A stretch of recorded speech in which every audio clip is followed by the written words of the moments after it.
So everybody's here for the hike, eh? You got the keys? Good, good, good. I don't have it locked yet either. Right here's where it says it starts, eh? Wonder if I need a jacket as the sun goes down. Sunset Stroll. Okay, we're good to go.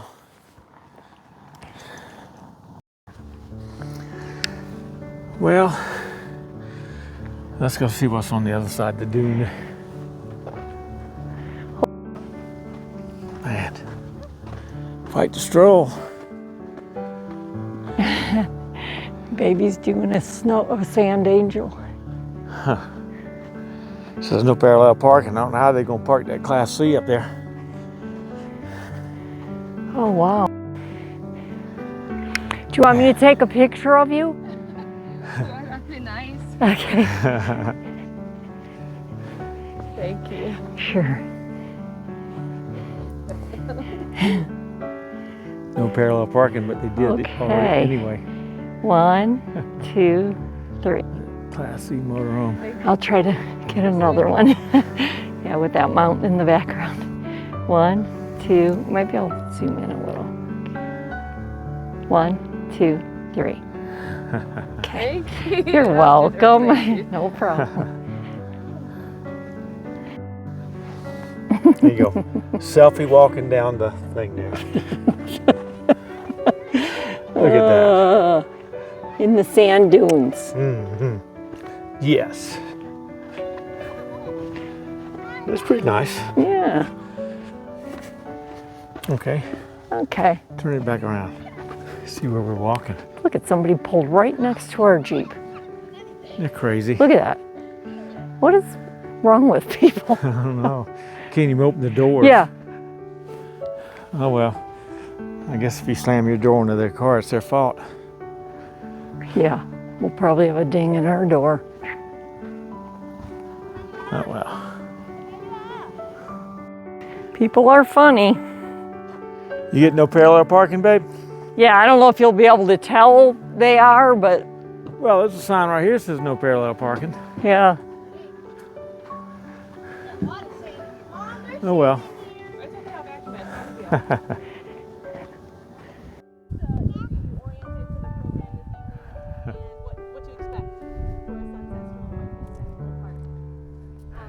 So sunset's going to be a little bit after 5 o'clock, which means that we have plenty of time for the program. There are some times as we move the Sunset Stroll back that we only have about 35 minutes to do a 1-hour program. But you guys, like I said, get a nice leisurely one today. You can ask plenty of questions. I do prefer, personally, if you hold your questions till the end, just to make sure that we do get through the entire program. And then I'm still available for questions afterwards. However, if you have something after 5, here in the basin at the lowest point, we do lose about 10 minutes of sunset because of the surrounding mountains. The sunset doesn't set straight on the horizon. It does set a little bit higher there. So we do lose since June of 2022. And being able to work here amongst the white sand dunes has just been such an honor. I get to meet visitors from all over the country, from all over the world, and I get to tell them about what makes this place special. You do a really quick 360 view. You can go ahead and just take it all in. And if you see any noticeable features, go ahead and just shout them out. No one's seeing anything, okay. The mountains, yes. Someone mentioned snowy mountains. I presume they're talking about the big one, Sierra Blanca. Any others? You see change? What was that? Plants growing out of the Plants, absolutely.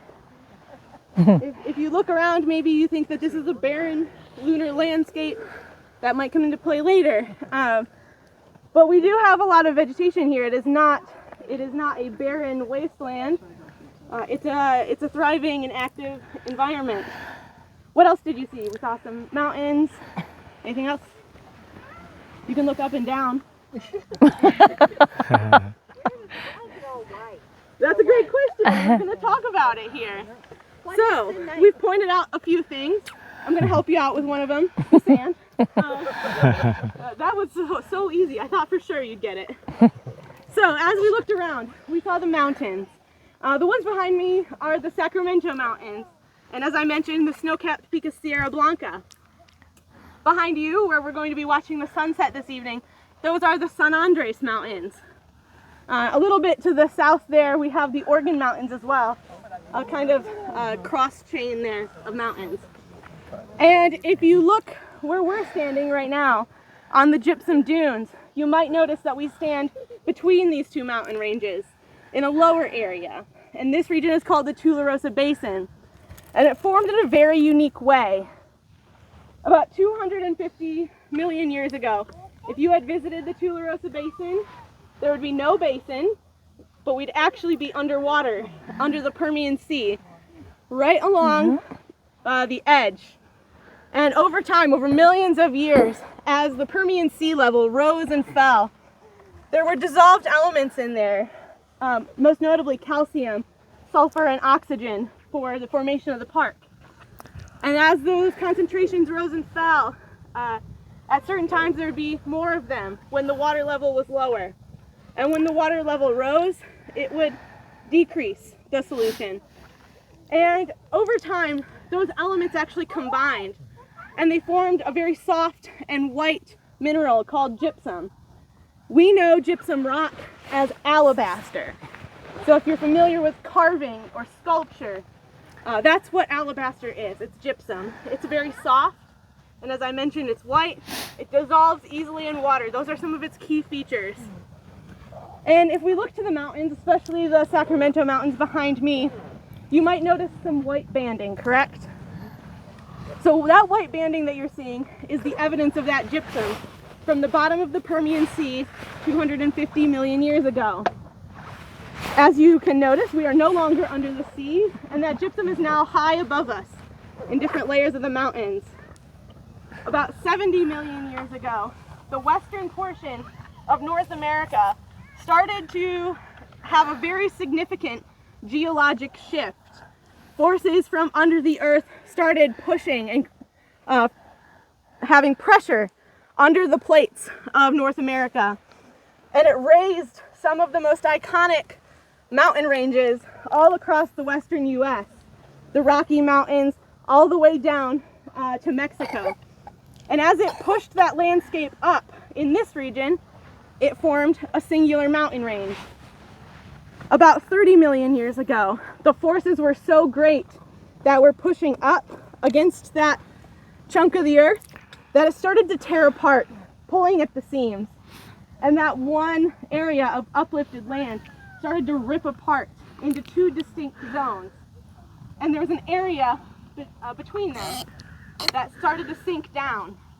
And if you look around, you saw the evidence of that already.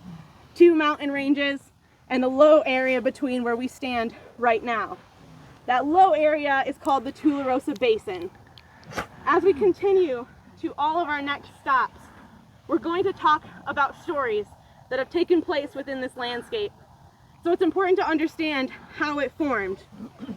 As we go to our next stop, though, you'll notice that I paused very strategically before the creation of the dunes. There's no dunes in our story yet. I'm going to have you follow me to our next stop, where we will pick up our first story.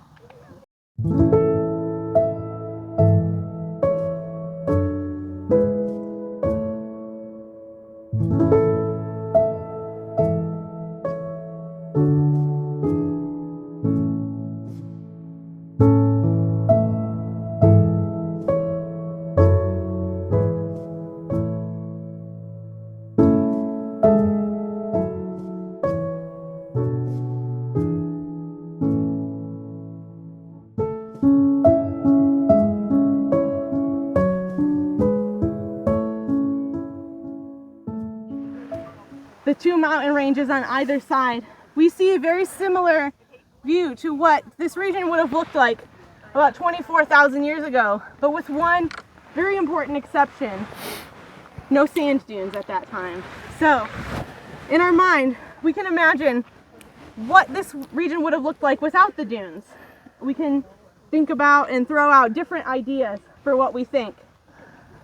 What are some of your thoughts? Anyone have, just throw it out there. There's no right or wrong answer.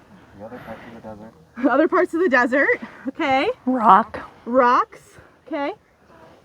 What was that? Flat. Flat. Sure. Who would have guessed lakeshore? No one. Oh, interesting. Lakeshore. Because the Tularosa Basin, that low point between the two mountain ranges, does not have a way for water to exit the basin. It's not a valley with a river that flows through it. It's like a bathtub with no drain. So water would accumulate.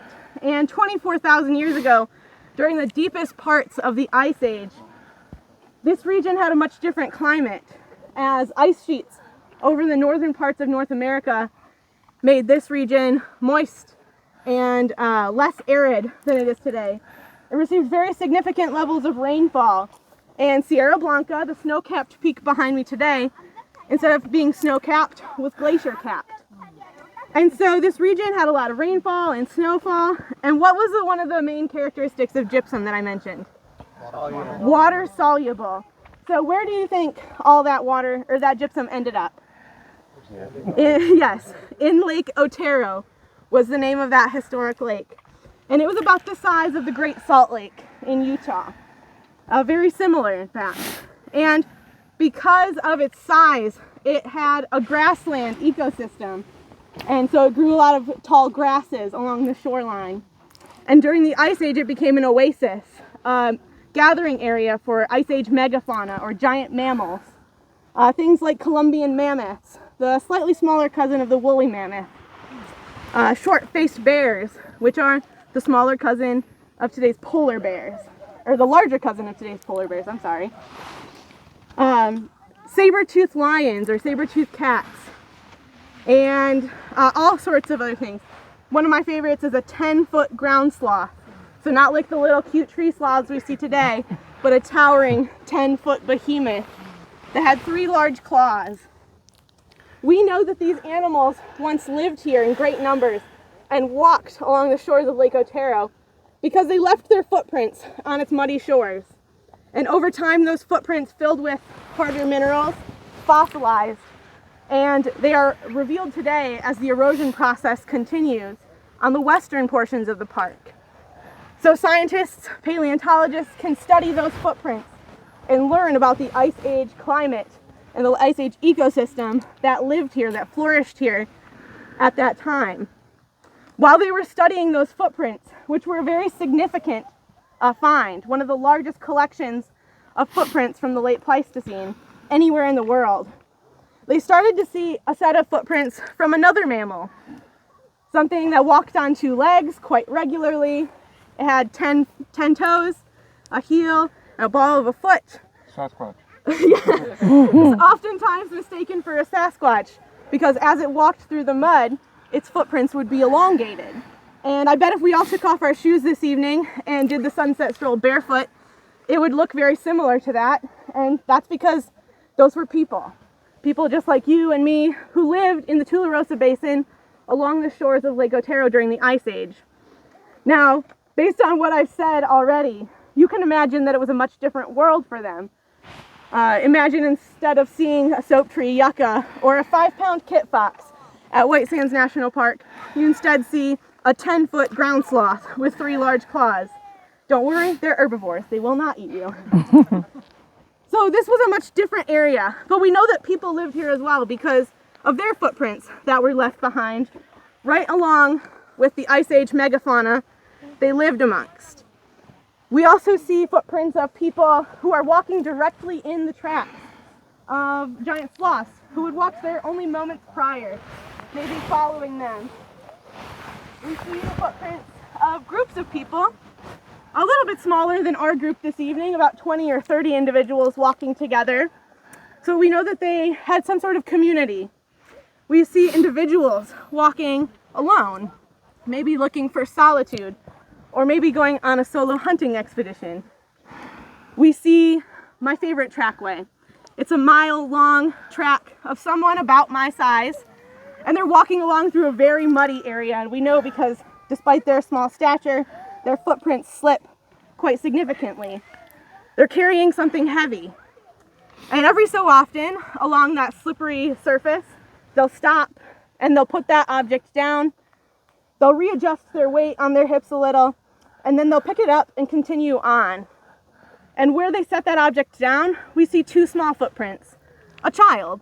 And if our little junior ranger in pink is still with us, I'm sure that they're probably experiencing much the same story right now in 2023. So I want you to think about what it would have been like to walk along the shorelines of a grassy Lake Otero during the Ice Age.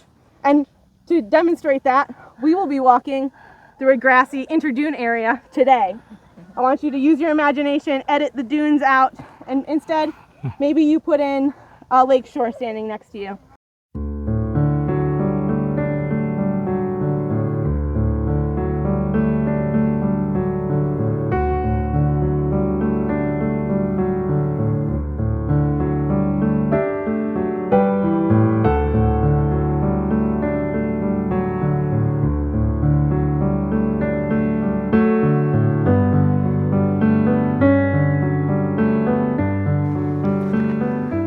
At our last stop, where did we leave the gypsum?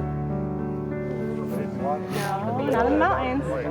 In the lake, that's right. I've never done it like this before. I like this little competition.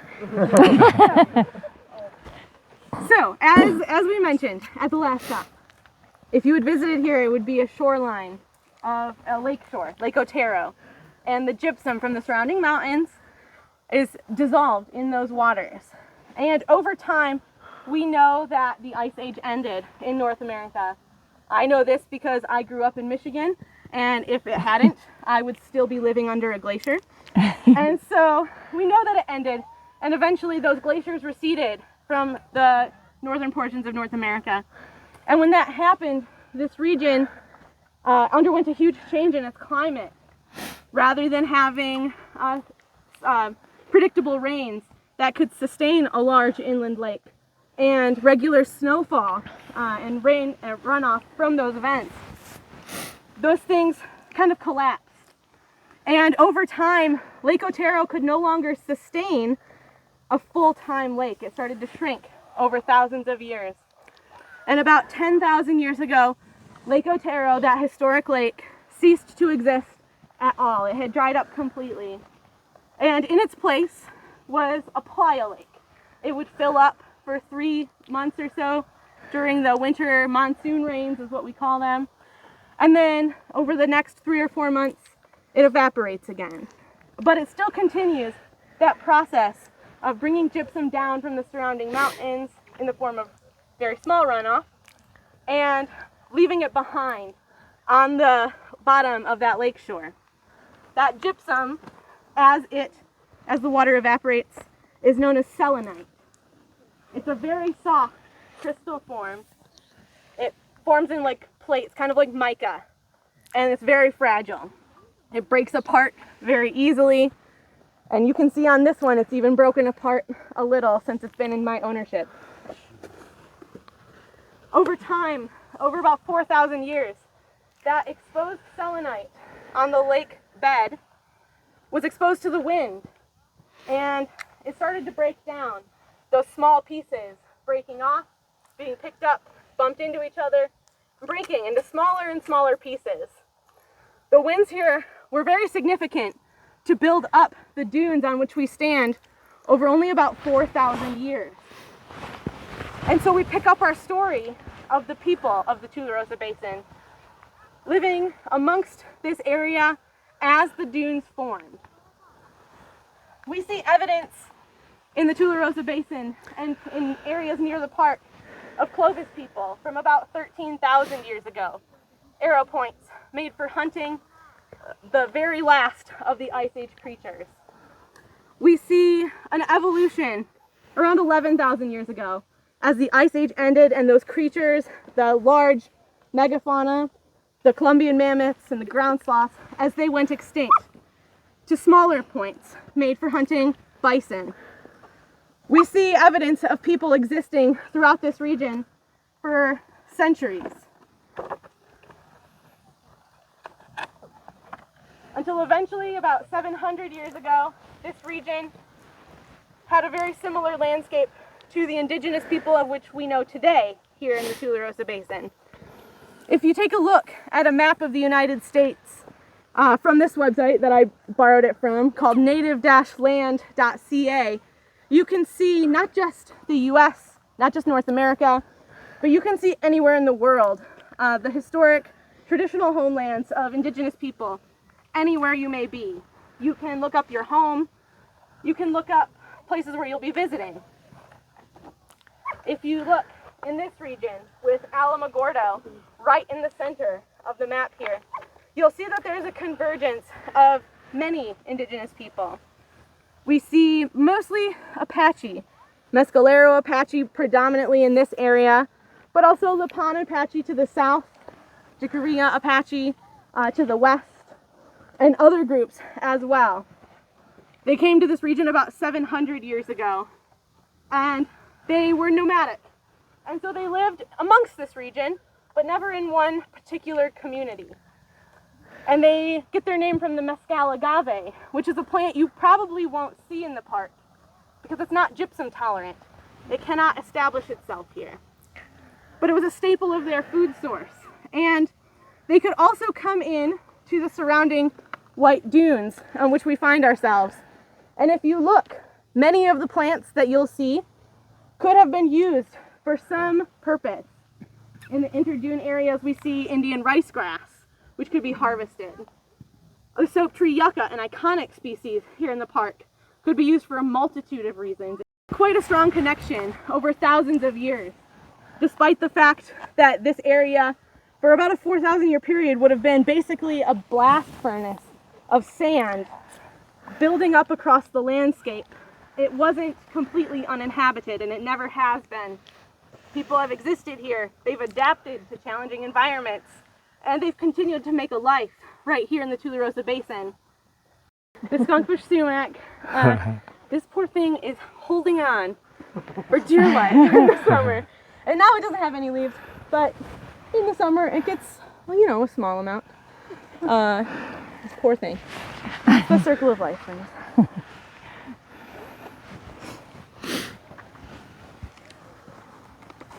But even after this plant dies, it still provides an important ecosystem within the park because a lot of small burrowing animals like the kit fox and the Apache pocket mouse and even the kangaroo rat, they'll make their burrows in the pedestals.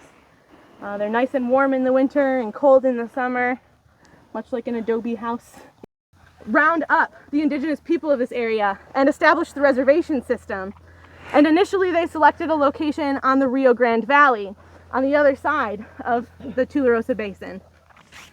And that location, besides being far from the ancestral homelands of the Apache people, was also just known to be really bad conditions. Poor water quality, disease that would run rampant, and just a not very great humanitarian situation. And eventually it led to some of the leaders escaping. And for the next several decades, we had in this region the Apache Wars, more conflict, as the remaining indigenous people rebelled against that reservation system. And eventually they were unsuccessful in that, and they were forced to create a reservation. Really great white sand sunset. I don't control the clouds. They control me.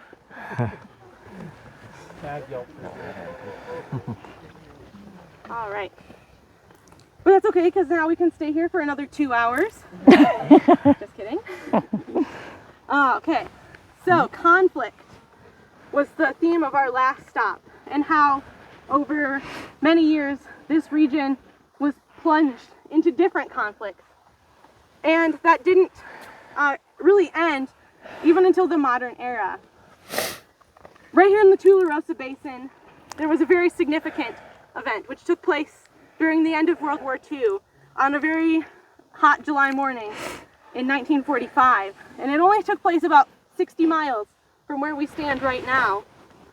And as scientists from the northern New Mexico city of Los Alamos, which you would not find on a map, as they stood right here in the Tularosa Basin and looked towards the horizon on that morning, instead of seeing the light of sunrise, they saw the light of an atomic bomb, the world's first. And that was a test called Trinity. And that Trinity site left its mark on the surrounding Tularosa Basin landscape in the form of a green glass called trinitite. It wasn't glass made up of gypsum sand, but of similar sand not very far from here. And it also left an impression, not just in the sand of the Tularosa Basin, but in the minds of the American people as well, when this weapon was used, not 3 months later, to bring an end to World War II in the Pacific Theater. And that would not have been possible without Trinity Site. The White Sands Proving Ground, where that test was conducted, became the White Sands Missile Range shortly after the war. And it pivoted.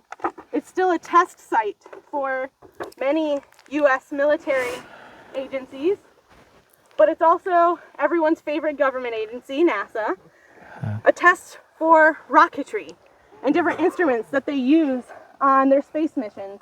And it started just after World War II as well, as scientists there improved on the V-2 rocket and the Redstone and later iterations. And eventually, those achievements were able to build to the Apollo mission and the Saturn V rocket, which took us from where we stand now to a new location off the surface of the Earth, where we can experience our world in a whole new way. And it bookends very nicely because of the Tularosa Basin. 23,000 years of human history can be recorded as footprints in a sandy environment, from footprints on the shorelines of Lake Otero during the Ice Age, all the way to Neil Armstrong's footprints on the moon.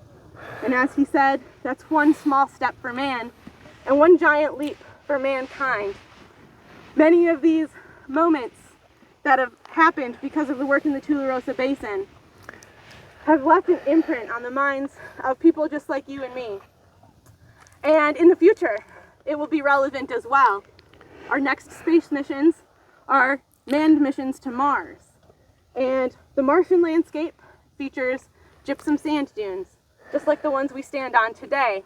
And so scientists with NASA are still learning about worlds beyond and how our small human civilization can impact different locations throughout our solar system and maybe beyond.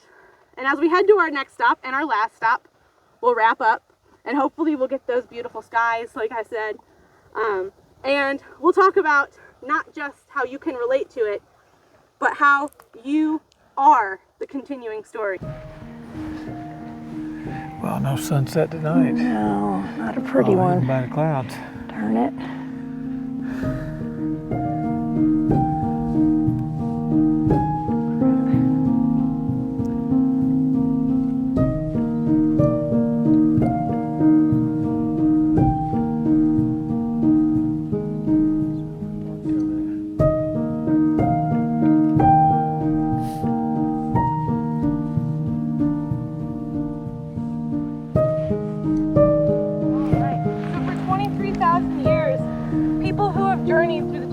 Basin have left their stories as footprints upon the landscape. And as we journeyed around the Sunset Stroll area this evening, if you look around, you have left your footprints in the sand as well. And that's your legacy to the park. When you think about how you connect to all of those people throughout history, that's how you connect, through footprints. Because you've visited this place, you've seen the San Andres and the Sacramento Mountains. And although it may have changed over thousands of years, you connected with it in a particular way. Because I always want people to enjoy their time here and get that full experience. But at the very least, I really appreciate you coming along with us this evening and learning about what makes this park special. Thank you.